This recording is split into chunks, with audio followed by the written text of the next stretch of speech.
Hello बच्चों, a very good afternoon to all of you. Periodic classification of element lecture number 2। तो lecture number 1 में हमने क्या क्या देखा था बच्चों? लेक्चर नंबर 1 में हमने देखा था डोबे राइनर्स ट्राइड, उसके बाद न्यूलैंड्स लॉ ऑफ ऑक्टेव। ठीक है, तो ये जो लेक्चर है इसका पूरा क्रेडिट जाएगा इसका, या फिर इसे ये पूरा लेक्चर हम डेडिकेट करेंगे किसको? Mendeleev's periodic table. Mendeleev's periodic table. उससे पहले थोड़ी सी हिस्ट्री जान लेते हैं बच्चों। हिस्ट्री से फ्यूचर तक जाएंगे, बहुत रीसेंट इंफॉर्मेशन तक जाएंगे, सारी चीजें बढ़िया से डिस्कस करेंगे। देख लो बच्चों, सबसे पहले एक साइंटिस्ट थे जिनका नाम था लेविएस्टर। क्या नाम था बच्चों साइंटिस्ट का? लेविएस्टर नाम का एक साइंटिस्ट थे। और लेविएस्टर नाम के जो साइंटिस्ट थे, इन साइंटिस्ट ने सबसे पहले एलिमेंट को क्लासिफाई किया था। हाँ, सबसे पहले एलिमेंट को क्लासिफाई किया था, और वो क्लासिफिकेशन था मेटल एंड नॉन मेटल। किसमें? मेटल एंड नॉन मेटल में। उसके बाद पता लगा कि कुछ एलिमेंट ऐसे हैं जो मेटल की भी प्रॉपर्टी शो करते हैं और नॉन मेटल की प्रॉपर्टी भी शो करते हैं, उनको मेटालॉइड कहा गया। इस तरह की कुछ चीजें हमने देखी थी, ठीक है ना। तो सबसे पहला जो बेसिक क्लासिफिकेशन था मेटल और नॉन मेटल का, किस साइंटिस्ट ने दिया था? लेविएस्टर। किसने? लेविएस्टर। उसके बाद एक ग्रेट साइंटिस्ट आए जिनका नाम था जॉन डाल्टन। क्या बच्चों? John Dalton. ठीक है, इन्होंने एक टेबल दिया, but that was not a periodic table. वो पीरियोडिक टेबल नहीं था, पीरियोडिसिटी का कंसेप्ट तब पता नहीं था हमें। तो जॉन डेल्टन ने जो टेबल दिया बच्चों, वो टेबल में क्या था? उस टेबल में relative relative atomic weight of element, सारे एलिमेंट का इन्होंने क्या दिया उस टाइम पे? जो जितने भी एलिमेंट नोन थे उन सबका रिलेटिव एटॉमिक वेट दिया। अब रिलेटिव एटॉमिक वेट को ही इस समय हम क्या कहते हैं? Atomic mass. क्या कहते हैं? एटॉमिक मास या फिर एटॉमिक वेट, डजंट मैटर, ठीक है ना। एटॉमिक मास अभी हम उसे क्या कहते हैं? Atomic mass. तब वो क्या कहते थे? Relative atomic weight of element. तो जॉन डाल्टन ने, इसके बाद लेविएस्टर ने पहले मेटल और नॉन मेटल में डिवाइड किया एलिमेंट्स को, फिर मेटालॉइड आए कुछ। उसके बाद जॉन डाल्टन ने एक टेबल दिया, जिस टेबल में उन्होंने एलिमेंट का रिलेटिव एटॉमिक वेट बताया, जिसको हम अभी एटॉमिक मास के नाम से जानते हैं। किससे जानते हैं? एटॉमिक मास के नाम से जानते हैं। उसके बाद आए डोबे राइनर। कौन? डोबे राइनर। डोबे राइनर ने क्या किया? डोबे राइनर ने ट्राइड दिए बच्चों। ट्राइड आपको पता है ना, लास्ट लेक्चर में हमने बहुत अच्छे से एक्सप्लेन किया है। Tried is a group of three element.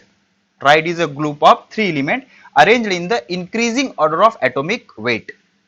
The atomic weight of middle element is average of first and third. पहले और तीसरे के एटॉमिक वेट का एवरेज है। ओके, किसका? मिडल वाले का एटॉमिक मास। ये था डोबे राइनर ट्राइड का। उसके कुछ ड्रॉबैक थे, पॉजिटिव थे, निगेटिव थे, सारी चीजें हमने लास्ट लेक्चर में डिस्कस की है। उसके बाद आए scientist Newland, the musician Newland, ठीक है ना। न्यूलैंड, जिनको म्यूजिक बहुत पसंद था, तो न्यूलैंड ने क्या दिया? Law of Octave. तो न्यूलैंड का सबसे बड़ा जो पॉजिटिव था या सक्सेस था, वो था पीरियोडिसिटी कंसेप्ट। कौन सा concept? Periodicity concept. And what is periodicity? उन्होंने ही फर्स्ट टाइम बताया कि जो प्रॉपर्टीज है एलिमेंट के, that properties are periodic functions of atomic mass. That properties are periodic function of atomic mass. मतलब एक डेफिनेट टाइम इंटरवल के बाद कहने के बजाय हम ऐसा कहेंगे कि डेफिनेट एटॉमिक मास के बाद जो प्रॉपर्टीज है एलिमेंट के, वो रिपीट हो रहे हैं। तो that was the concept of periodicity. तो ये किसने बताया था? ये बताया था न्यूलैंड ने। So this was the history before Mendeleev's periodic table.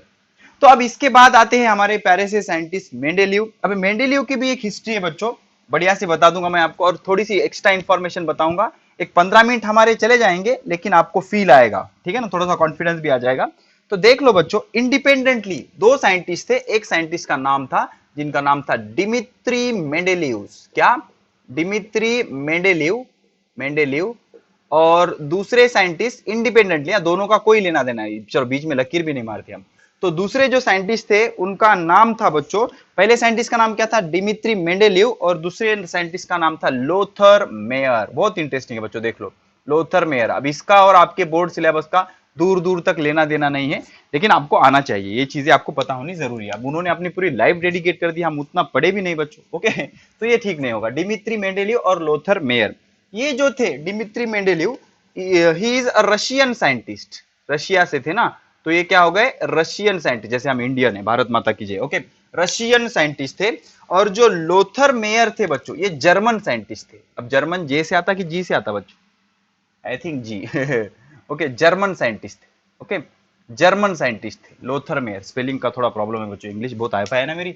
Okay Dimitri Mendeleev ये रशियन साइंटिस्ट थे बच्चों, और लोथर मेयर जर्मन साइंटिस्ट थे। दोनों का कोई लेना देना नहीं, दूर दूर तक वो फ्रेंड भी नहीं थे, वो अननोन है, और दोनों अलग अलग पेज पे, एक रशिया में एक जर्मन में। तो ये दोनों ने भी at a time periodic table पर काम करना शुरू किया, at a time periodic table पर काम करना शुरू किया। अब इन्होंने जो पीरियोडिक टेबल दिया वो टेबल के फॉर्म में था, टेबल के फॉर्म में था, और इन्होंने जो पीरियोडिक टेबल दिया वो ग्राफ के फॉर्म में था।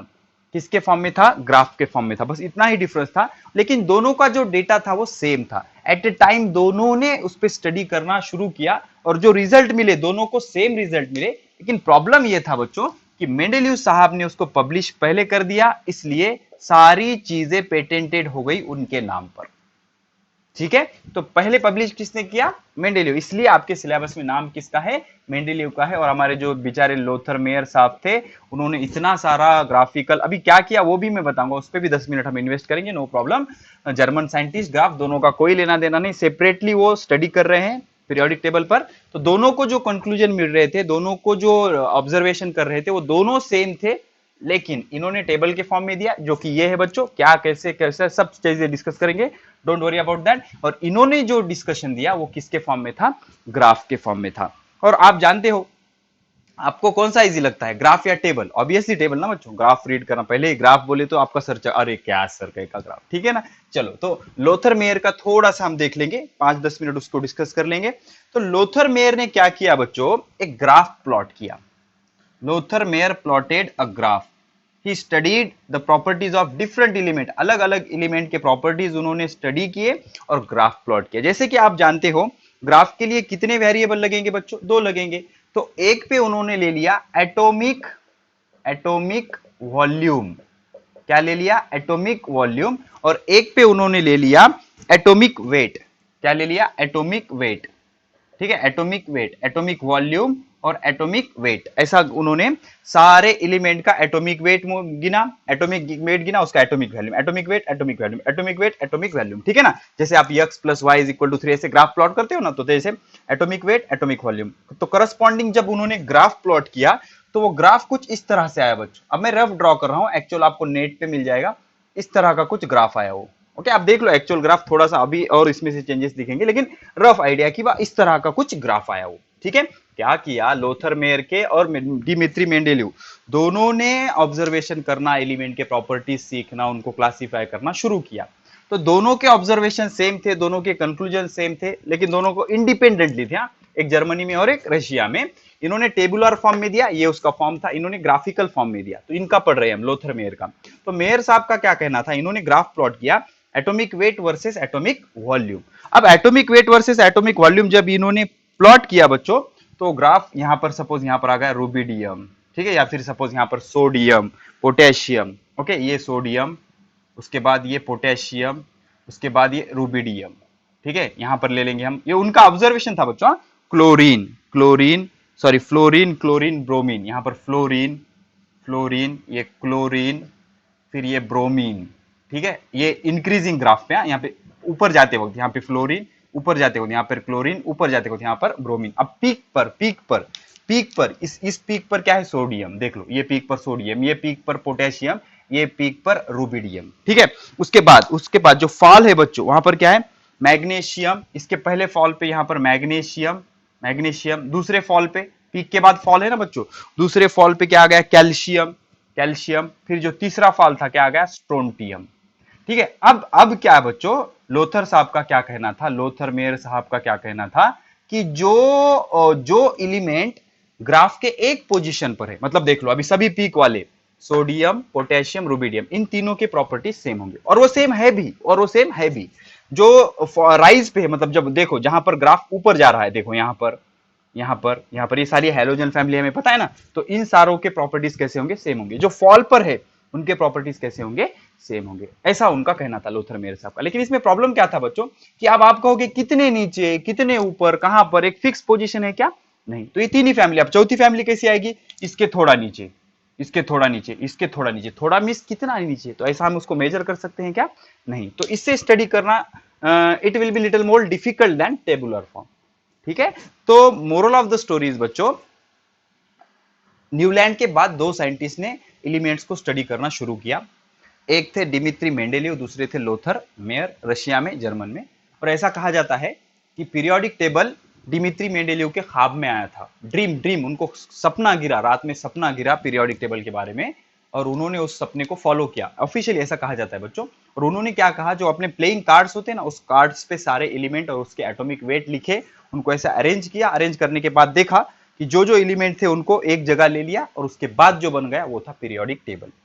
लेकिन बच्चों, अगर आप ओरिजिनल गूगल पर या विकिपीडिया पर सर्च करोगे डिमित्रीज ओरिजिनल पीरियोडिक टेबल, तो रशियन लैंग्वेज में ऐसा कुछ है वो, ठीक है ना। तो वो आपको समझ में आएगा ना, मुझे समझ में आएगा ना, किसी को भी समझ में आएगा वो, ठीक है ना। तो वो रशियन लैंग्वेज में है, उसकी इमेज आप देख लो एक बार गूगल पर या नेट पे, अलग ही है, कुछ समझ में नहीं आएगा। तो उसको क्या किया गया, मॉडिफाई किया गया, ठीक है, एडिट किया गया अपने लैंग्वेज में। अब इमेजिन करो, किसी चीज को अगर एडिट करोगे तो जितने जगह वो एडिट होगा उसमें वो कुछ ना कुछ अपना क्या कर देंगे, ऐड कर देंगे। तो ऐसे उसका क्या मिला हमें, Dmitri's Mendeleev periodic table. Okay, Mendeleev periodic table, ये एडिटेड फॉर्म है बच्चों उसका, इसलिए हर बुक में, एनसीईआरटी में चले जाओ अलग मिलेगा, उसके बाद आप बोर्ड में चले जाओ अलग मिलेगा, या फिर अलग अलग अलग इसमें चले जाओ मिलेगा। लेकिन इससे कोई फर्क भी नहीं पड़ता बच्चों, ऐसा कुछ इंपॉर्टेंट ऐसा फर्क उसमें कुछ नहीं पड़ता। उसके जो मेन पॉइंट है सारे बुक्स में सेम है।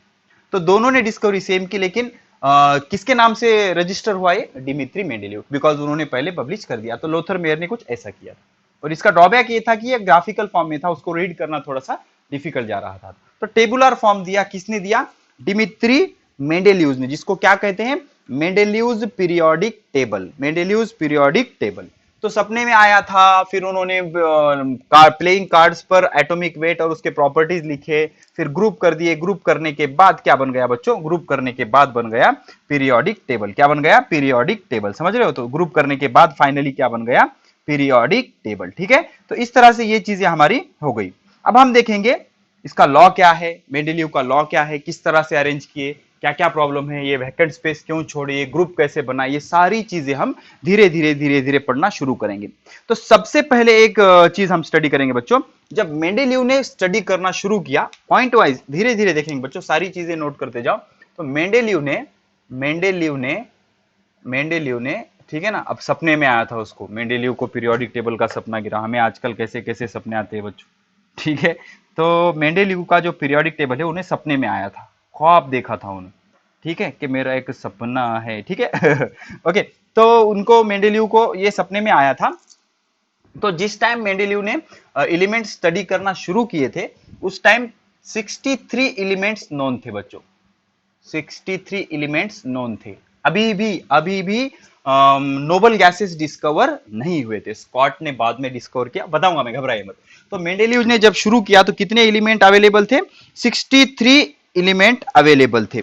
तो मेंडेलीव ने क्या किया, सारे एलिमेंट्स की केमिकल प्रॉपर्टी स्टडी किए, केमिकल और फिजिकल दोनों स्टडी किए, लेकिन हम यहाँ डिस्कस ज्यादा किसी करेंगे, केमिकल प्रॉपर्टी स्टडी किए करेंगे। अब केमिकल प्रॉपर्टीज कौन से स्टडी किए उन्होंने, प्रॉपर्टीज कौन से स्टडी किए, सारे 63 एलिमेंट को क्या किया उन्होंने ऑक्सीजन और हाइड्रोजन के साथ रिएक्शन सारे एलिमेंट्स की देखी, chemical properties, that is reaction with hydrogen and oxygen, reaction with hydrogen and oxygen. देखो बच्चों, मेंडेलीव ने जब पीरियोडिक टेबल बनाना शुरू किया तो कैसे प्रोसेस की, तो सबसे पहले जब मेंडेलीव ने शुरू किया तो कितने एलिमेंट अवेलेबल थे, 63 एलिमेंट उसके पास अवेलेबल थे। अब उसको क्लासिफाई करना था। अब उन्होंने क्या किया, सारे एलिमेंट्स के केमिकल प्रॉपर्टी स्टडी की। अब कौन सी प्रॉपर्टी स्टडी की, केमिकल रिएक्शन, सारे 63 एलिमेंट की रिएक्शन स्टडी की हाइड्रोजन और ऑक्सीजन के साथ। अब हाइड्रोजन और ऑक्सीजन ही क्यों लिया, सारी चीजों का सेटिस्फाई हुआ, हाइड्रोजन और ऑक्सीजन ही क्यों लिया, तो इसका रीजन था, आपको पता होगा, hydrogen and oxygen are very reactive, very क्या, बहुत ज्यादा रिएक्टिव है, ओके। और ये सारों के साथ रिएक्टिव होते हैं, जितने 63 almost react with all element, ठीक है, almost react with all element. अब ये जो है ना बच्चों, हमारे हाइड्रोजन और ऑक्सीजन ही क्यों सेलेक्ट किए उन्होंने, because hydrogen and oxygen are very reactive, और हाइड्रोजन और ऑक्सीजन ऑलमोस्ट सबके साथ रिएक्ट होंगे। और होता क्या है बच्चों, जब एलिमेंट कंबाइन होता है ऑक्सीजन के साथ, तो जो मिलता है उसको कहते हैं ऑक्साइड, उसको क्या कहते हैं, ऑक्साइड। और जब एलिमेंट कंबाइन होता है, एलिमेंट कंबाइन होता है हाइड्रोजन के साथ और जो मिलता है उसको कहते हैं हाइड्राइड। क्या कहते हैं, हाइड्राइड। देख लो बच्चों कैसा शुरू किया दिमित्री मेंडेलीव ने। मेंडेलीव ने क्या किया, 63 एलिमेंट्स जो अवेलेबल थे सारों के उसने केमिकल प्रॉपर्टी स्टडी किए। और कौन से केमिकल प्रॉपर्टी स्टडी किए, reaction with hydrogen and oxygen. Hydrogen और ऑक्सीजन ही क्यों लिया, बिकॉज वो बहुत ज्यादा रिएक्टिव है और जितने अवेलेबल थे almost all element react with oxygen and hydrogen. तो एलिमेंट जब ऑक्साइड ऑक्सीजन के साथ कंबाइन होगा तो जो मिलेगा उसको कहते हैं ऑक्साइड, और जब एलिमेंट हाइड्रोजन के साथ कंबाइन होगा जो मिलेगा उसको कहते हैं हाइड्राइड। क्या कहते हैं, हाइड्राइड। तो आपके टेक्स्ट बुक में एक क्वेश्चन दिया गया है बच्चों, पेज नंबर 20 पे, कि ऑक्साइड और हाइड्राइड बताओ जब वो रिएक्ट होंगे तो यूज योर ब्रेन पावर कहा गया है। तो पहले हम पढ़ेंगे ऑक्साइड, सारी चीजें डिस्कस करेंगे बच्चों, गड़बड़ करने की कोई जरूरत नहीं। ऑक्साइड तो सबसे पहले पूछा है सोडियम का ऑक्साइड बताओ, तो सोडियम का ऑक्साइड आ जाएगा Na2O। Na2O इसका नाम होगा सोडियम ऑक्साइड, सोडियम ऑक्साइड। अब Na2 क्यों आएगा, इसलिए आपको पता होना चाहिए ऑक्सीजन माइनस माइनस होता है, ऑक्सीजन माइनस माइनस होता है और Na प्लस होता है, पता है। ओके, तो प्लस को माइनस को कैंसिल करने के लिए कितने प्लस लगेंगे, 2 प्लस 2 माइनस, इसलिए क्या आएगा Na2O। तो सोडियम का ऑक्साइड क्या होगा, Na2O, उसका नाम क्या होगा बच्चों, सोडियम ऑक्साइड। अब उसके बाद आता है सिलिकॉन, सिलिकॉन का पूछा है तो सिलिकॉन का आता है SiO2, इसका नाम है सिलिकॉन ऑक्साइड। लिख लो बच्चों, चलो कम ऑन, क्या आएगा, सिलिकॉन ऑक्साइड। क्यों पढ़ रहे हैं हम ये, मेंडेलीव जो थे हमारे उन्होंने 63 एलिमेंट्स के केमिकल प्रॉपर्टी स्टडी किए। कौन से प्रॉपर्टी स्टडी किए, reaction of that element with hydrogen and oxygen. उनके ही साथ क्यों स्टडी किया, because hydrogen and oxygen are very reactive and they almost react with all element when element combine with oxygen it gives oxide। अब ये सारे oxide है, देखो पूरे बताऊंगा मैं। अब जब वो हाइड्रोजन के साथ कंबाइन होते हैं जो मिलेंगे उसको क्या बोलेंगे, हाइड्राइड। तो सपोज अब कार्बन रिएक्ट हो गया, कार्बन तो क्या देगा वो CO2, तो इसका नाम रहता है बच्चों कार्बन डाइऑक्साइड, कार्बन डाइऑक्साइड। तो ये सारे एलिमेंट के क्या हो गए, ऑक्साइड हो गए, क्या हो गए, ऑक्साइड। कार्बन के बाद अगर बच्चों आपसे पूछा जाए रुबिडियम, रुबिडियम तो क्या आएगा, देख लो रुबिडियम का सिंबल होता है RB, तो ये होता है RbO2, ठीक है। तो RbO2 का नाम, sorry Rb2O, I am really sorry बच्चों, Rb2O ये नया है ना, ज्यादा यूज में नहीं है हमारे, Rb2O। तो Rb2O को क्या कहते हैं बच्चों, रुबिडियम ऑक्साइड, येलो सॉलिड होता है ये, रुबिडियम ऑक्साइड, रुबिडियम ऑक्साइड। और ये क्या होता है, येलो सॉलिड, याद रखो काम आएगा कहीं ना कहीं, येलो सॉलिड होता है, पीले कलर का होता है बच्चों, ठीक है, रुबिडियम डाइऑक्साइड। अब इसके बाद जो होता है बच्चों फॉस्फोरस, फॉस्फोरस जब फॉस्फोरस कंबाइन होता है ऑक्सीजन के साथ तो P2O5 phosphorus pentoxide, phosphorus pentoxide, समझ रहे हो, फॉस्फोरस पेंटॉक्साइड, स्पेलिंग पता है मुझे, देख लो, pentoxide, okay, phosphorus pentoxide, okay. Phosphorus जब ऑक्सीजन के साथ कंबाइन होगा तो फॉस्फोरस पेंटॉक्साइड। अब बेरियम, बेरियम, बेरियम जब ऑक्सीजन के साथ कंबाइन होगा BaO, क्या आ जाएगा, बेरियम ऑक्साइड। क्या बच्चों, बेरियम ऑक्साइड, समझ रहे हो, बेरियम ऑक्साइड। उसके बाद क्या आता है बच्चों, क्लोरीन, जब क्लोरीन कंबाइन होगा तो क्या हो जाएगा बच्चों, देख लो Cl2O, क्लोरीन मोनोक्साइड, क्या, क्लोरीन मोनोक्साइड, ठीक है, क्लोरीन मोनोक्साइड, क्लोरीन मोनोक्साइड, समझ रहे हो, क्लोरीन मोनोक्साइड। तो सारी चीजें ऑक्सीजन के साथ रिएक्ट हो रही है यहां पर बढ़िया से। उसके बाद आता है बच्चों टीन, टीन का सिंबल क्या होता है बच्चों, SN, टीन, टीन, तो SnO2, tin oxide, tin oxide, या इसको कहते हैं स्टैनिक ऑक्साइड। क्या कहते हैं बच्चों, stannic oxide, stannic oxide, stannic oxide. और उसके बाद बच्चों आखिरी देख लेंगे हम CaO, कैल्शियम का बच्चों, तो क्या आ जाएगा, कैल्शियम ऑक्साइड। क्या नाम इसका, कैल्शियम ऑक्साइड। अब ये ऐसे ही बैलेंस होगा, प्लस और माइनस से, ऑक्सीजन पे कितना चार्ज होता है, माइनस माइनस, इसी तरह से हम क्या करेंगे, इसको बैलेंस करेंगे। तो मेंडेलीव साहब ने क्या किया, सारे एलिमेंट को हाइड्रोजन और ऑक्सीजन के साथ रिएक्ट करके देखा, जो सारे सिमिलर प्रॉपर्टीज थे उनको एक जगह लिखा बच्चों। तो एक जगह लिखने से पहले उन्होंने चेक किया, तो सबसे पहले उन्होंने ऑक्साइड को ऑब्जर्व किया, तो ये सारे हमने क्या किए, ऑक्साइड ऑब्जर्व कर लिए। आई होप आपने ये नोट कर लिए सारे, हो गया बच्चों। चलो थोड़ा सा स्पीड बढ़ा लेंगे हम, तो ये सारे क्या हो गए बच्चों, दिस ऑल आर ऑक्साइड, ये सारे क्या हो गए, ऑक्साइड हो गए, ठीक है। अब इसके बाद पढ़ेंगे हाइड्राइड, जब एलिमेंट ऑक्सीजन के साथ कंबाइन होता है जो हमें मिलता है उसको क्या कहते हैं, ऑक्साइड, और जब हाइड्रोजन के साथ कंबाइन होता है जो मिलता है उसको क्या कहते हैं, हाइड्राइड। क्या कहते हैं, हाइड्राइड। अभी जो पढ़े हमने वो थे ऑक्साइड, अब पढ़ेंगे हाइड्राइड। क्या पढ़ेंगे बच्चों, हाइड्राइड।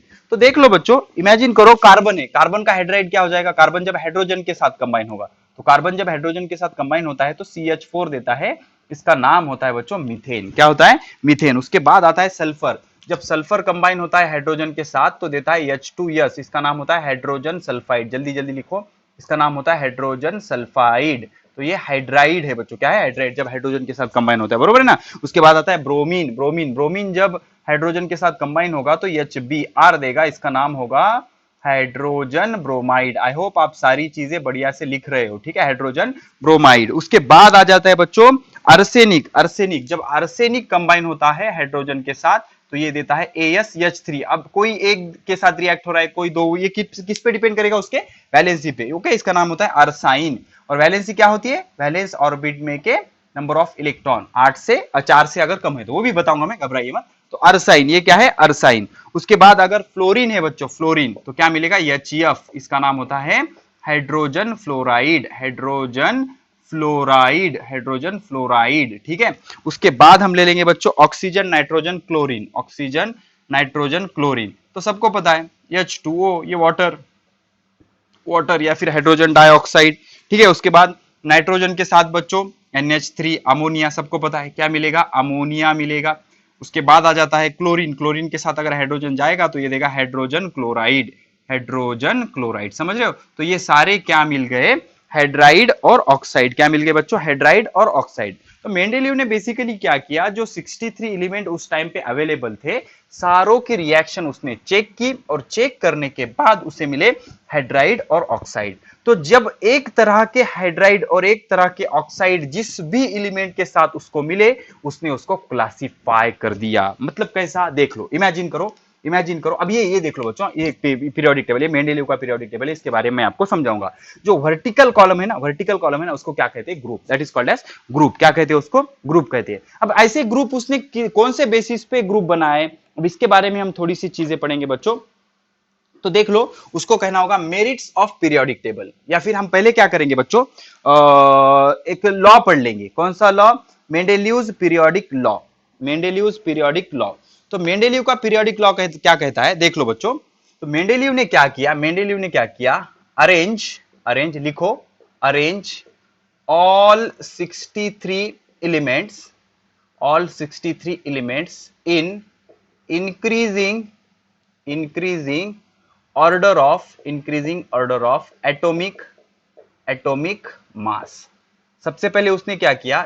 63 एलिमेंट जो अवेलेबल थे, ये एडिटेड फॉर्म है बच्चों। ओरिजिनल जो आप मेंडेलीव का पीरियोडिक देखोगे वो रशियन लैंग्वेज में, आपको समझ में भी नहीं आएगा। उसकी इमेज आप नेट पर देख लेना। ये सारे एडिटेड फॉर्म है। कौन से भी बुक में चले जाओ, एनसीईआरटी बोर्ड, ये हमने 10th बोर्ड के बुक से लिया है, महाराष्ट्र बोर्ड के, ठीक है ना। तो हर बुक में इसका एडिटेड फॉर्म होगा, अलग अलग होगा। ओके, कोई प्रॉब्लम नहीं है उससे। ओके, और उससे कोई फर्क भी नहीं पड़ता। तो arrange all 60 element in increasing order of atomic mass. तो एटॉमिक मास के इंक्रीजिंग ऑर्डर में उसने अरेंज किया। देखो, hydrogen 1, lithium 7, beryllium, boron, carbon, nitrogen, ये सारे इंक्रीजिंग ऑर्डर में उसने अरेंज किए। अब प्रॉब्लम क्या था बच्चों, देख लो। ऐसे अरेंज करने से फायदा ये हुआ कि क्या हुआ? The elements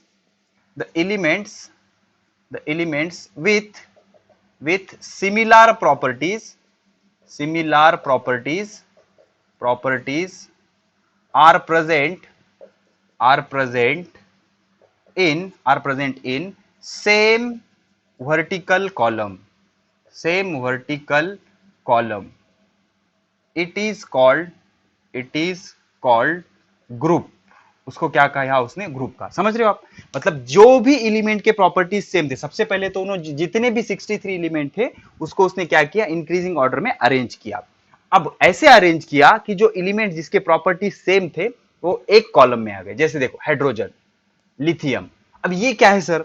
R2O। ये R मतलब एलिमेंट और O मतलब उसका ऑक्साइड, O मतलब उसका oxide.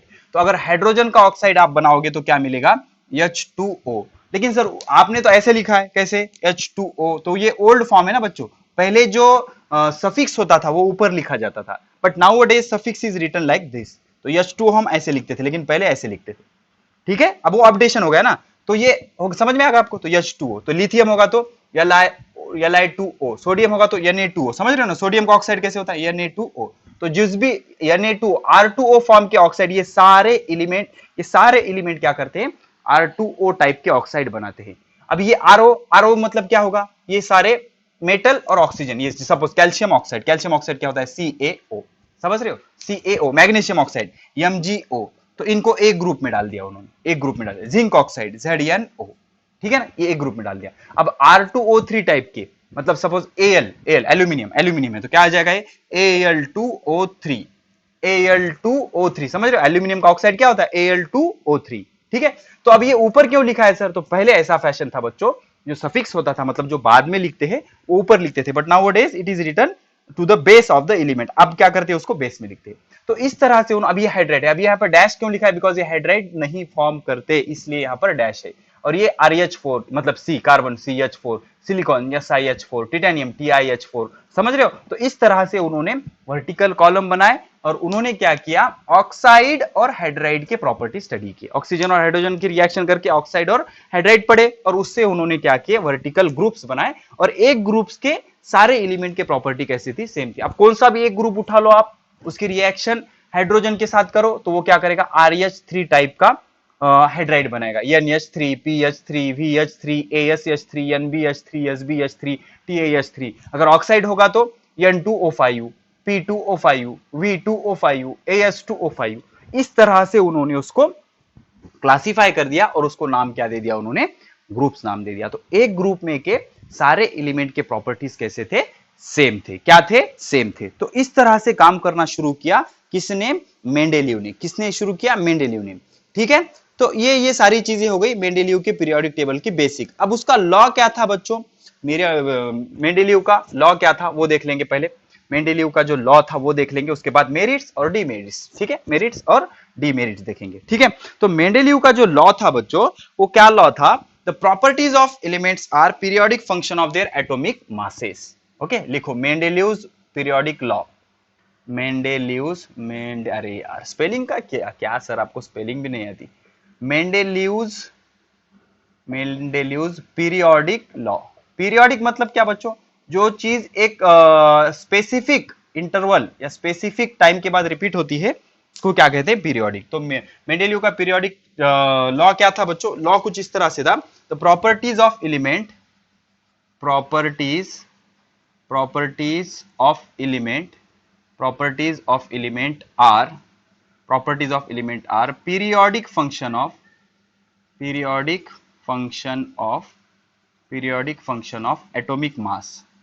Atomic mass, their atomic mass, ऐसा कह दो चलो, देयर एटॉमिक मास, ठीक है ना। जो प्रॉपर्टीज है एलिमेंट के, उनके ही एटॉमिक मास के पीरियोडिक फंक्शन है। मतलब एक स्पेसिफिक इंक्रीज इन एटॉमिक मास के बाद वो प्रॉपर्टीज क्या हो जाएंगे, रिपीट हो जाएंगे, और उनको उन्होंने इंक्रीजिंग ऑर्डर में अरेंज किया। और जो एलिमेंट एक ही वर्टिकल कॉलम में आ गए, उन सारों के फिजिकल और केमिकल प्रॉपर्टीज कैसे थे बच्चों, सेम थे। कैसे थे, सेम थे, ठीक है। तो ये लॉ था मेंडेलीव्स पीरियोडिक लॉ, ठीक है।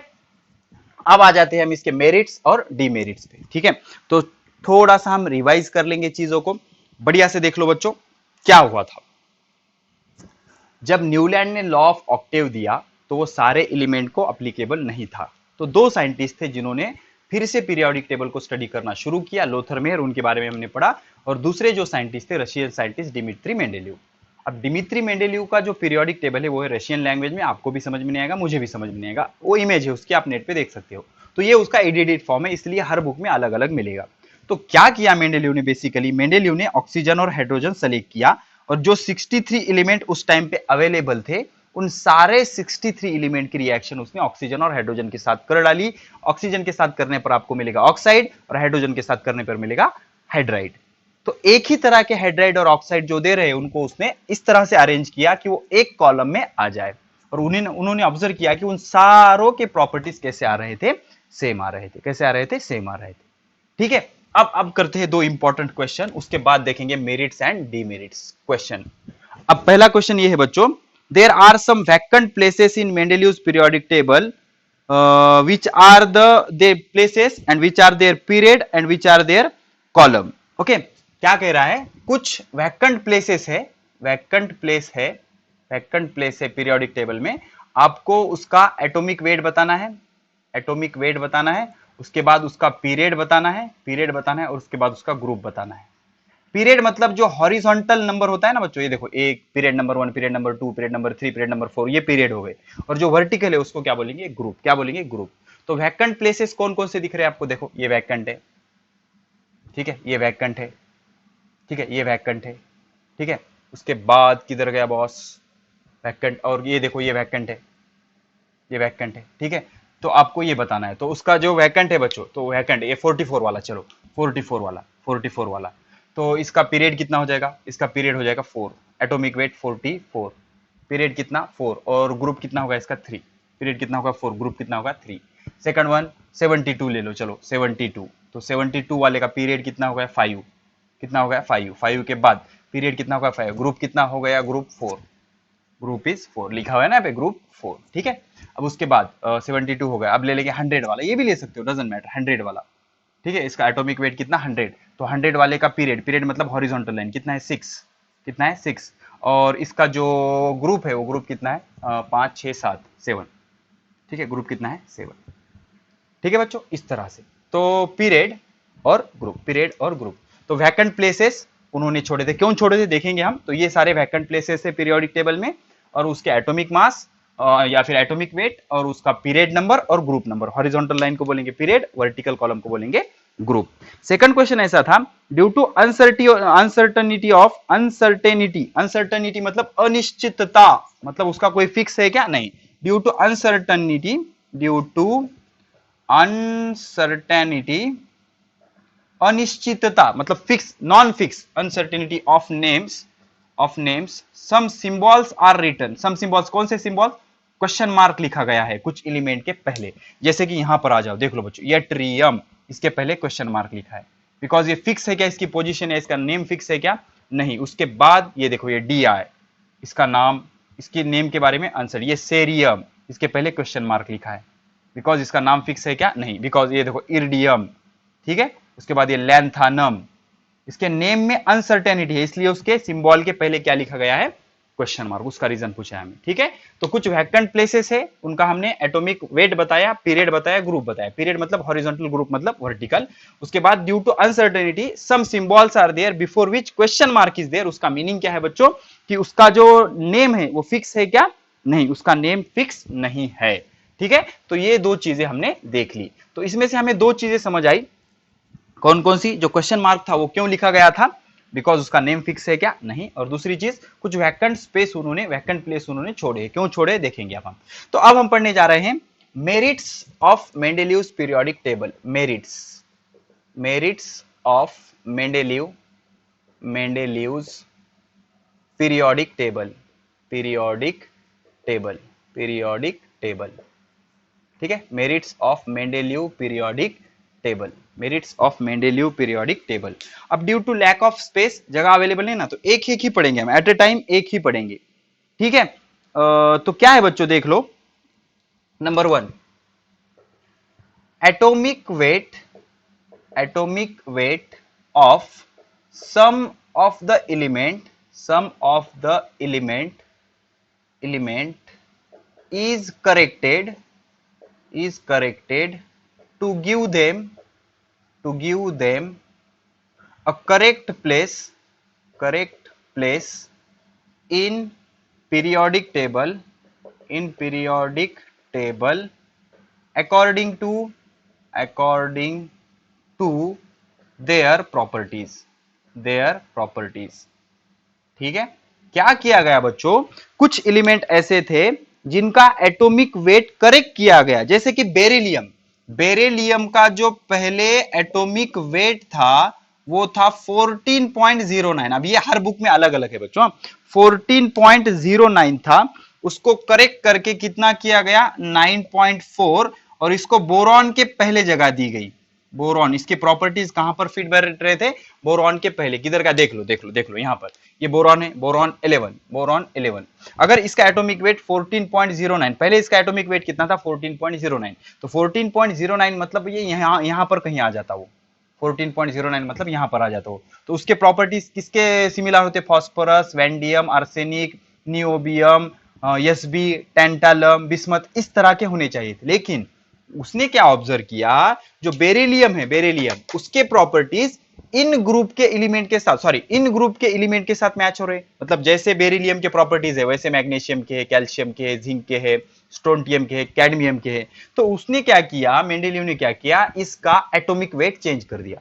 पहले कितना था 14.09, अब कितना कर दिया 9.4। अब 9.4 करने से फायदा ये हुआ कि बेरिलियम का जो प्लेस था कार्बन के बाद था, अब वो क्या हो गया बोरॉन के पहले। तो बोरॉन के पहले आने से वो ग्रुप नंबर 2 में आ गया। अब ग्रुप 2 में आने से इसके प्रॉपर्टीज, ये सारे एलिमेंट के प्रॉपर्टीज से क्या हो गए, मैच हो गए। तो पहला मेरिट क्या था, एटॉमिक वेट ऑफ, ये पहला सक्सेस था उसका, atomic weight of some of the element is corrected to give them a correct place in a periodic table. Correct करने से उनको प्लेस कैसा मिल गया, करेक्ट प्लेस मिल गया। तो फॉर एग्जांपल बेरिलियम, तो बेरिलियम का जो एटॉमिक वेट था वो क्या था बच्चों, पहले बेरिलियम का एटॉमिक वेट पहले था बच्चों 14.09, बाद में करेक्ट करने के बाद कितना किया गया 9.4, और उसको बोरॉन के पहले जगह दी गई।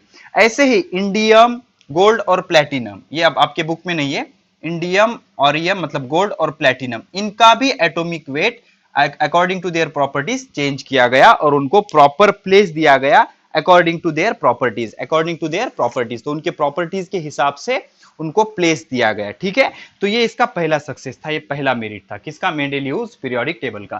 क्या किया गया, कुछ एलिमेंट का एटॉमिक वेट चेंज किया गया according to their chemical and physical properties, और उनको प्रॉपर प्लेस दिया गया अकॉर्डिंग टू देयर प्रॉपर्टीज। ठीक है, उसमें कौन था, बेरिलियम। तो बेरिलियम का पहले कितना था वेट 14.09, उसको चेंज किया गया और कितना रखा गया 9.4, और उसको बोरॉन के पहले शिफ्ट किया गया, जिस वजह से वो करेक्ट ग्रुप में आ गया जिसके साथ उसके प्रॉपर्टीज क्या हो रहे थे, मैच हो रहे थे। नंबर 2, अब सबसे बड़ा मेंडेलीव का सक्सेस ये था कि मेंडेलीव ने कुछ वैकेंट प्लेसेस छोड़े थे पीरियोडिक टेबल में, और उन्होंने अज्यूम किया था कि फ्यूचर में नए एलिमेंट डिस्कवर होंगे, और जो अभी तक डिस्कवर नहीं हुए थे, और उसके उन्होंने एटॉमिक मास भी, एटॉमिक वेट भी प्रेडिक्ट कर दिए और उनके प्रॉपर्टीज भी प्रेडिक्ट कर दिए। देखो ये बहुत बड़ा पॉजिटिव था, मतलब जो एलिमेंट डिस्कवर ही नहीं हुए उनके एटॉमिक वेट भी उन्होंने एक्सप्लेन कर दिए और उसके प्रॉपर्टीज भी एक्सप्लेन कर दिए उन्होंने, और उनके नाम क्या रखे उन्होंने, देख लो बच्चों डिटेल में लिखेंगे।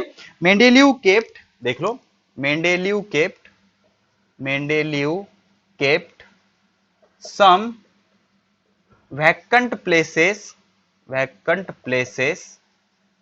in its periodic table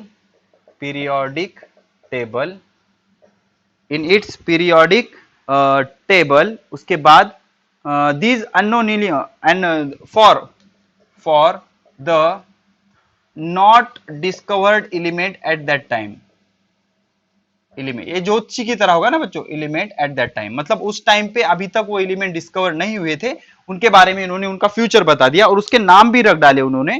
नाम क्या रखे, इका बोरॉन, इका एल्यूमिनियम, इका सिलिकॉन, इका बोरॉन, इका एल्यूमिनियम और इका सिलिकॉन। अब इसकी भी एक इंटरेस्टिंग स्टोरी है, बताऊंगा मैं। इका बोरॉन, इका एल्यूमिनियम और इका सिलिकॉन। इका बोरॉन मतलब 1 स्टेप बिलो, तो इका बोरॉन के नीचे क्या है 44 वाला है, कितना है 44 वाला है।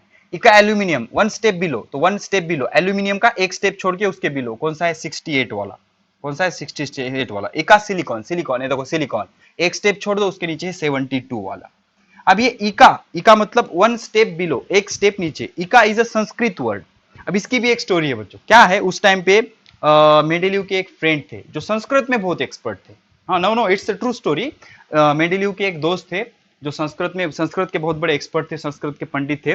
वो क्या कर रहे थे, संस्कृत की एक बुक लिख रहे थे, तो एक के काम का इफेक्ट दूसरे पे गिरा। तो ऑब्जर्व ये हुआ कि जो उनके फ्रेंड ने बुक लिखी थी, it is similar to this kind of periodic table. Okay, इसी तरह की उनकी बुक आ गई, तो एक दूसरे को काम पे इफेक्ट गिरने की वजह से क्या हो गया, वो बोलते हैं ना खरबूजे को देख के खरबूजा कलर बदलता है, वैसे एक खरबूजे की वजह से दूसरे खरबूजे ने संस्कृत यूज किया, और हमें साइंस में संस्कृत पढ़ना पड़ रहा है। इका बोरॉन 44, इका एल्यूमिनियम, इका सिलिकॉन। अब देखो बच्चों, चमत्कार ये हुआ कि बाद में ये एलिमेंट डिस्कवर भी हुए, और इनका नाम क्या रखा गया, बाद में इनका नाम रखा गया बच्चों germanium, scandium, gallium and germanium. Scandium,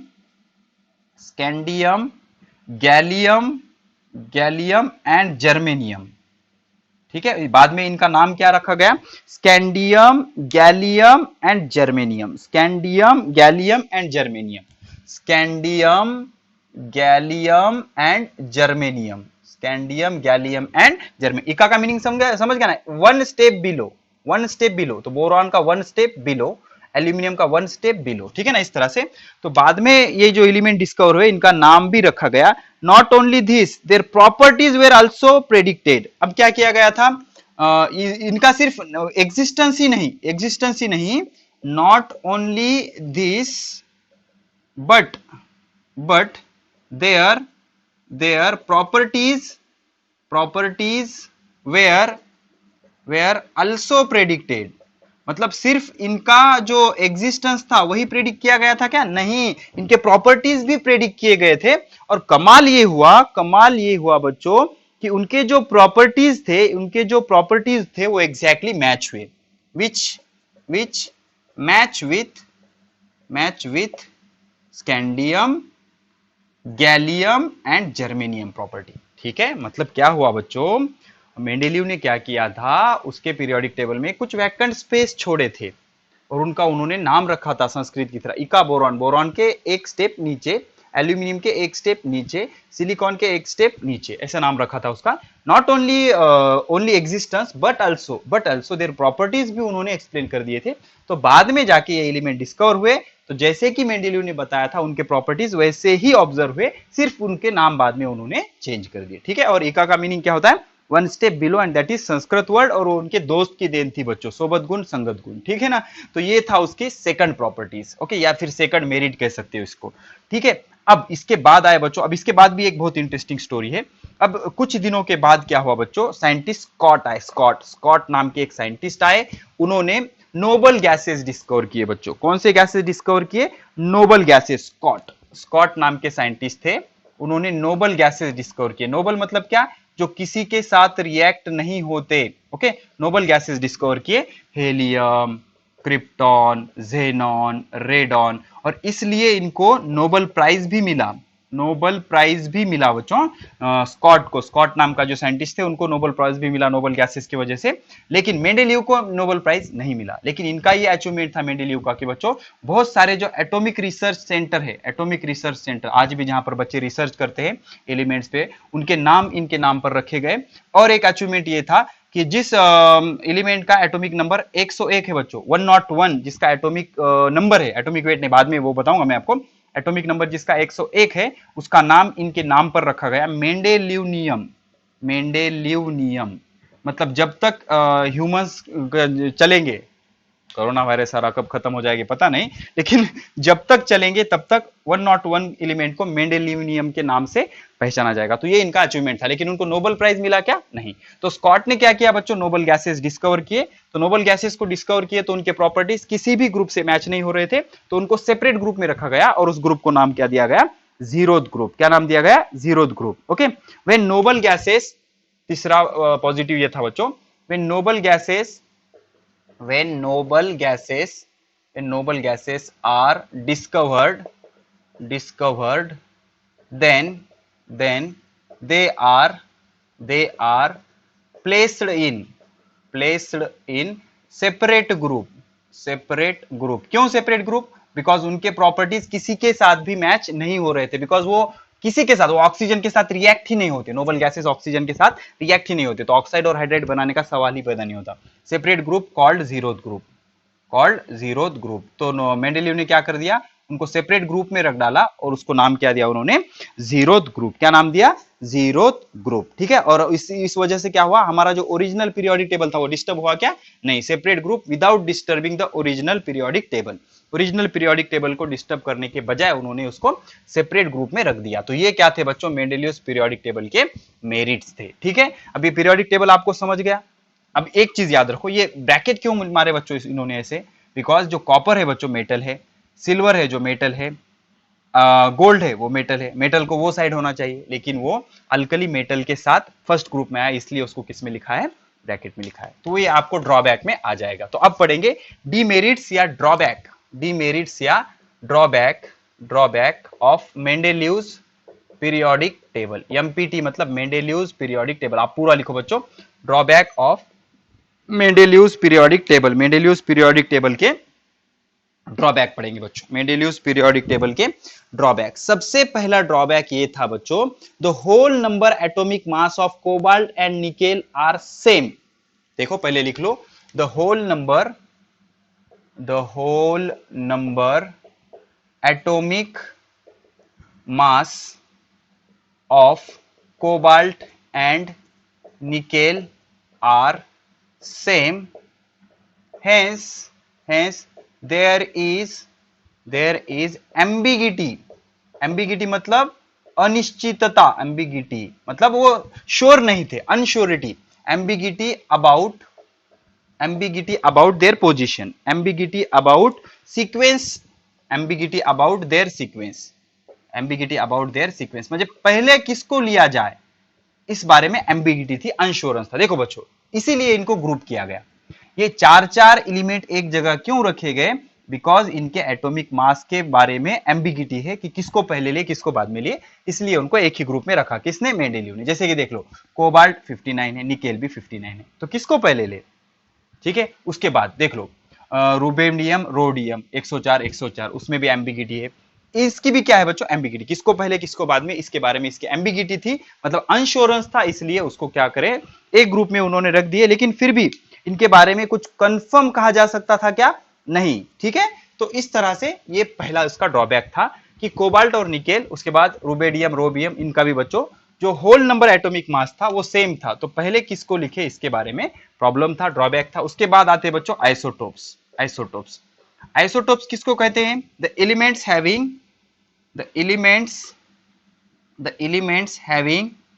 having same atomic number, atomic number मतलब number of proton, and atomic mass is different, same atomic number but different atomic mass। जैसे कि देख लो बच्चों, hydrogen 1H1, deuterium 1H2, tritium 1H3, इसको कहते हैं hydrogen या प्रोटॉन, इसको कहते हैं ड्यूटेरियम, इसको कहते हैं ट्रिटियम। क्या कहते हैं बच्चों? Tritium, hydrogen, deuterium, tritium. तो ये इस एलिमेंट को क्या कहते हैं बच्चों?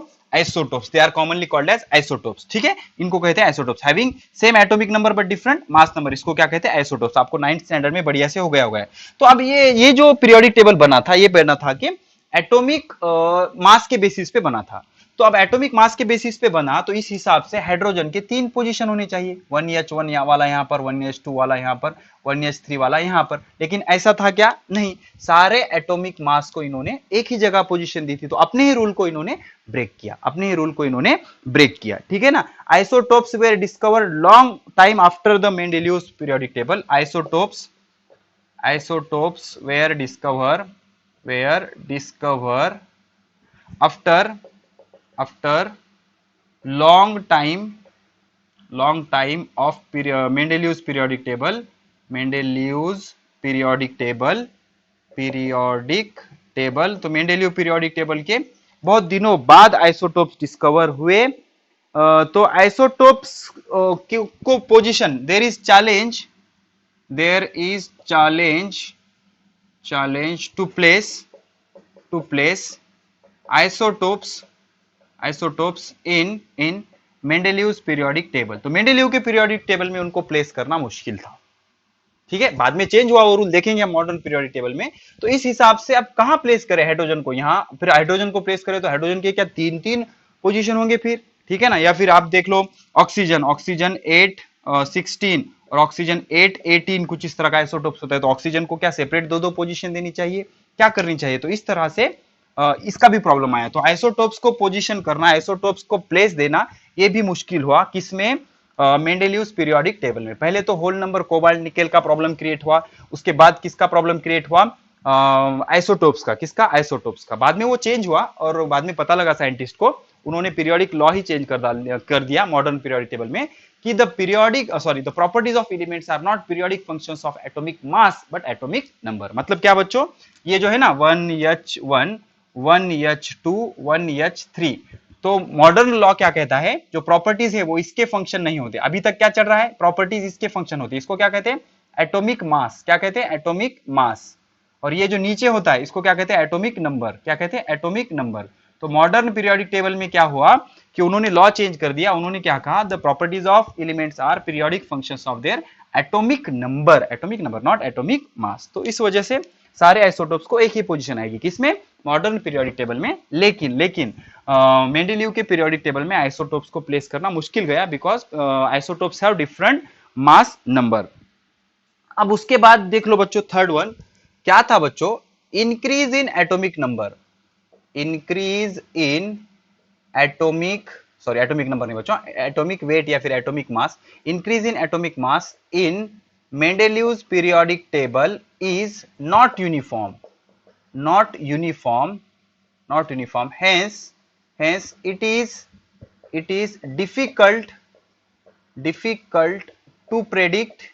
is difficult to predict, the number of undiscovered element between two element, दो एलिमेंट के बीच में कितने एलिमेंट डिस्कवर होंगे ये बताना मुश्किल था। देख लो बच्चों, मेंडेलीव को पता था, सबको पता था कि elements are not 63, elements are growing at very fast rate, elements हर रोज नए नए एलिमेंट डिस्कवर हो रहे थे। जब मेंडेलीव ने 63 को अरेंज किया, तो जब अरेंज कर रहा था तो वो खुद के ही रूल ब्रेक करते जा रहा था। अब मेंडेलीव जब एलिमेंट को अरेंज कर रहा था, तो Mendeleev's are arranging periodic table according to atomic weight, but after that उन्होंने एटॉमिक वेट को छोड़ दिया और एक जैसे प्रॉपर्टी वाले एलिमेंट को एक साथ रखना शुरू किया। तो ऐसा उन्होंने किया, इसलिए क्या हुआ, देखो अब लिथियम के बाद क्या आ गया, बेरिलियम। तो it is very difficult to सोचना कि लिथियम और बेरिलियम में कितने एलिमेंट है। ये भी ठीक है, चलो अब यहां पर आ जाओ, रुबिडियम कितना, 85, 87, 88, 90, 94, 96 से डायरेक्ट किधर गया, 100 तक। अब 96 से 100 तक कितने की इंटरवल हो रही बच्चों, 4 की। तो इसके बीच में कितने एलिमेंट डिस्कवर करना बहुत मुश्किल था। अब 140 से डायरेक्ट कितने तक आ गया बच्चों, 199 तक। तो यहाँ पर कितने एलिमेंट होंगे ये डिस्कवर करना मुश्किल था। एग्जैक्ट कितने एलिमेंट डिस्कवर हो सकते हैं ये बताना मुश्किल था, बिकॉज इंक्रीज जो हो रहा है वो यूनिफॉर्म था क्या, नहीं। 7 के बाद 9, 9 के बाद 11, फिर 12, फिर 14, फिर 16, फिर 19, फिर ऐसा रैंडम था। इसलिए उन दोनों एलिमेंट के बीच कितने नए एलिमेंट डिस्कवर होंगे ये बताना मुश्किल था। वाई, बिकॉज इंक्रीज जो था वो यूनिफॉर्म था क्या बच्चों, नहीं था, इंक्रीज यूनिफॉर्म नहीं था। अब लास्ट जो है बच्चों सेपरेट 2 मार्क के लिए आ सकता है, उसको कहते हैं पोजीशन ऑफ हाइड्रोजन। ये अभी तक ये जो है वो सॉल्व नहीं हो पाया, पोजीशन ऑफ हाइड्रोजन। ये अभी भी मॉडर्न पीरियोडिक टेबल ने भी इसको सॉल्व नहीं कर सका, पोजीशन ऑफ हाइड्रोजन। देखो बच्चों, हाइड्रोजन जो है बहुत कलाकार होता है, बहुत रिएक्टिव होता है। Hydrogen shows properties of alkali metal as well as halogen. तो कई लोग कहते हैं कि हाइड्रोजन मेटल है और कई लोग कहते हैं कि हाइड्रोजन नॉन मेटल है। अब जो कहते हैं वो मेटल है, अल्कली मेटल है, वो क्या प्रूफ देते हैं कि hydrogen combine with metals. Okay, तो देख लो बच्चों क्या होता है, हाइड्रोजन और क्लोरीन, अच्छे से देखो बच्चों, हाइड्रोजन और क्लोरीन, जब हाइड्रोजन कंबाइन होता है मेटल के साथ, हाइड्रोजन कंबाइन होता है मेटल के साथ, तो क्या देता है, NaH, सोडियम हाइड्राइड। क्या देता है, सोडियम हाइड्राइड। और हेलोजन के साथ भी कंबाइन होता है NaCl। ओके, अगर वो नॉन मेटल के साथ कंबाइन होगा, नॉन मेटल के साथ देख लो बच्चों, hydrogen combine with both metal as well as non metal. ठीक है, तो हाइड्रोजन जब मेटल के साथ कंबाइन होता है तो क्या किया उसने, NaH, सोडियम हाइड्राइड दिया और सोडियम क्लोराइड दिया। उसके बाद देखो बच्चों, जब हाइड्रोजन कंबाइन होगा हाइड्रोजन के साथ तो क्या देगा, with compounds of non metal, तो क्या होगा, ये CH4 देगा। और हेलोजन भी कंबाइन होता है, नॉन मेटल के साथ, और क्या देता है, CCl4। मतलब क्या हुआ बच्चों, देखो in this table hydrogen showing properties similar to halogen. Chlorine कौन से फैमिली का, हेलोजन का। तो देखो hydrogen combine with metal NaH, तो halogen combine with metal NaCl। This is hydrogen. तो hydrogen combine with carbon CH4, halogen combine with carbon CCl4। तो यहां से ये प्रूफ हो रहा है कि हाइड्रोजन जो है वो हेलोजन की तरह प्रॉपर्टी शो करता है, hydrogen is similar to halogen. ठीक है, अब दूसरे लोग क्या कहते हैं, hydrogen is similar to alkali metal. जैसे कि देख लो कंपाउंड्स ऑफ हाइड्रोजन, देखो कंपाउंड ऑफ हाइड्रोजन आप ऑब्जर्व करो, और दूसरी चीज आप क्या करो, कंपाउंड ऑफ सोडियम यानी कि अल्कली मेटल। ठीक है ना, ये ग्रुप के देख लो, सोडियम अल्कली मेटल के। अब ये जो था क्लोरीन तो 7th ग्रुप का आएगा ना, हमारे 7th ग्रुप का। तो इस हिसाब से ये लोग क्या कहते हैं कि आप हाइड्रोजन को कहां प्लेस करो, हेलोजन के साथ 7th ग्रुप में। लेकिन ये जो लोग है ये क्या कहते हैं कि हाइड्रोजन हाइड्रोजन और सोडियम दोनों के प्रॉपर्टी सेम है। जैसे कि हाइड्रोजन का अगर आप देखोगे कंपाउंड तो क्या आएगा HCl, HCl। सोडियम का देख लो क्या आएगा NaCl, NaCl। अगर आप हाइड्रोजन का कंपाउंड देखोगे तो क्या आएगा H2O, ये क्या आएगा Na2O। उसके बाद अगर आप सल्फर के साथ करोगे तो क्या आएगा H2S, इधर क्या आएगा Na2S। तो यहां से क्या प्रूफ हो रहा है बच्चों कि सोडियम इज बिहेविंग या फिर hydrogen is behaving like the sodium. देख लो hydrogen hydrogen is behaving like sodium, hydrogen is behaving like sodium, hydrogen is behaving like sodium. तो ये टेबल क्या प्रूव करता है कि hydrogen has property similar to alkali metal. जो पहला ग्रुप है उसको अल्कली मेटल कहा जाता है, अल्कली मेटल, इसलिए हाइड्रोजन क्या है कहते हैं अल्कली मेटल। और कुछ लोग क्या कहते हैं hydrogen show similar property to the halogen. तो placing the hydrogen is still a question for people. Scientist के लिए अभी तक वो क्वेश्चन है कि बच्चों हाइड्रोजन को कहां प्लेस करें। अभी तो हम उसे पहले ग्रुप में ही प्लेस करते हैं, लेकिन इसके लिए अभी तक भी मुश्किल है कि एग्जैक्ट हम नहीं बता सकते कि हाइड्रोजन को आप कहां प्लेस करोगे। समझ रहे हो आप, ठीक है। Because hydrogen shows similar properties to group 1 as well as group 7। Group 1 मतलब अल्कली मेटल और ग्रुप 7 मतलब हेलोजेंस, ठीक है ना। तो इसलिए हाइड्रोजन को प्लेस करना उस टाइम भी मुश्किल था, आज भी मुश्किल है। तो क्या लिखेंगे हम, hydrogen shows similarities with, hydrogen shows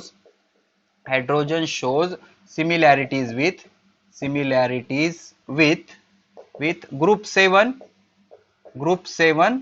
called as halogens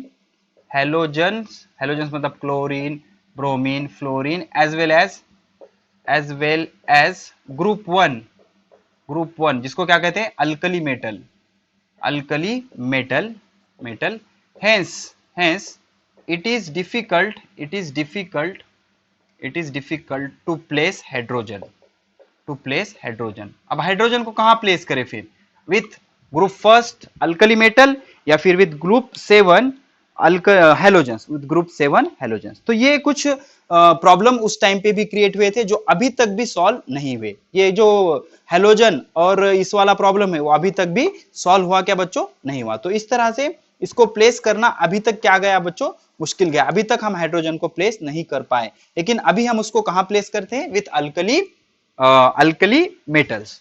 तो कुछ लोगों का कहना है कि हाइड्रोजन इज नॉन मेटल, कुछ कहते हैं हाइड्रोजन इज मेटल, और अपनी तरह से वो उसको प्रूफ देने की कोशिश करते हैं, या फिर उसको बेसिस, किस बेसिस पे आप कह रहे हो। जैसे कि हमने अभी कंपाउंड देखे सोडियम के फिर हाइड्रोजन के, दोनों कैसे थे, सेम थे।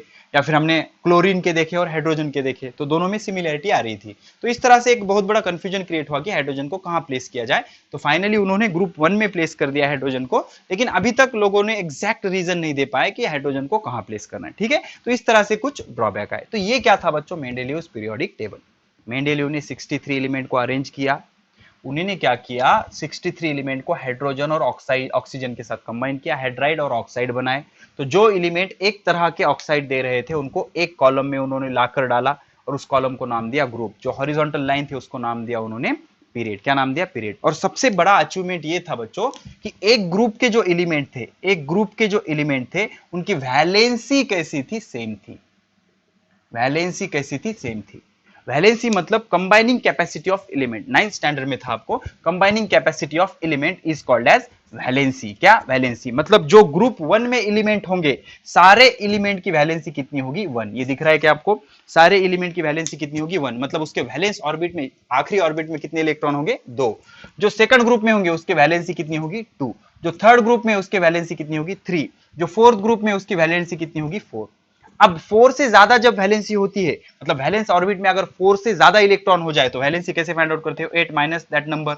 मतलब क्या, किसी एलिमेंट का इलेक्ट्रॉनिक कॉन्फ़िगरेशन 281 है, 282 है, 283 है, 284 है, तो अब इसके लिए और कितने इलेक्ट्रॉन चाहिए, 7 इलेक्ट्रॉन। तो 7 ले सकता है क्या, नहीं। तो इजी क्या कर देगा, 1 इलेक्ट्रॉन दे देगा, तो इसकी वैलेंसी कितनी है, 1। तो ये 2 दे देगा, इसकी वैलेंसी कितनी है, 2। ये क्या कर देगा, 3 दे देगा, इसकी वैलेंसी कितनी है, 3। ये क्या कर देगा, 4 दे देगा या 4 ले लेगा, उतना ही गिरता है ना उसको, तो इसकी वैलेंसी कितनी होगी, 4। लेकिन अब 285, अब इसके पास कितने इलेक्ट्रॉन है, 5 इलेक्ट्रॉन। कितने इलेक्ट्रॉन है, 5। तो ये 5 डोनेट करेगा क्या, नहीं। इसके लिए इजी क्या होता है, 3 ले लेना। तो कितने इलेक्ट्रॉन कंबाइन किए इसने, 3। तो इसकी वैलेंसी कितनी आ जाएगी, 3। अब किसी का सपोज क्या है, 286 है, तो इसके लिए 6 देना इजी नहीं है, बेटर क्या है, 2 ले लेना। तो कितने इलेक्ट्रॉन कंबाइन किए इसने, 2। तो इसकी वैलेंसी कितनी आएगी, 2। अब 7 ग्रुप है तो कितना, 287। तो अब ये 7 के 7 इलेक्ट्रॉन डोनेट करना इसके लिए मुश्किल है, इजी क्या है, 1 इलेक्ट्रॉन ले लेना। इसलिए इसकी वैलेंसी कितनी आती है, 1। और जो आखिरी ग्रुप होता है बच्चों 288 वाला, ये ऑलरेडी स्टेबल होता है, वो किसी के साथ रिएक्ट नहीं होते, इसलिए इसकी वैलेंसी कितनी होती है 0, इसलिए इसको क्या कहा जाता है, जीरो ग्रुप एलिमेंट, जो आखिरी में हम रिप्रेजेंट करते हैं। ठीक है, तो इस तरह से ये सारी चीजें थी बच्चों मेंडेलियस पीरियोडिक टेबल की। इसके हमने ड्रॉबैक देखे, मेरिट्स देखे, डीमेरिट्स देखे, लूथर का काम हमने पढ़ा, ग्राफिकल रिप्रेजेंटेशन। तो ये डिटेल एक्सप्लेनेशन हो गया मेंडेलियस पीरियोडिक टेबल का। तो जल्दी मिलते हैं मॉडर्न पीरियोडिक टेबल के साथ, पढ़ाई करते रहे, ऑल द वेरी बेस्ट।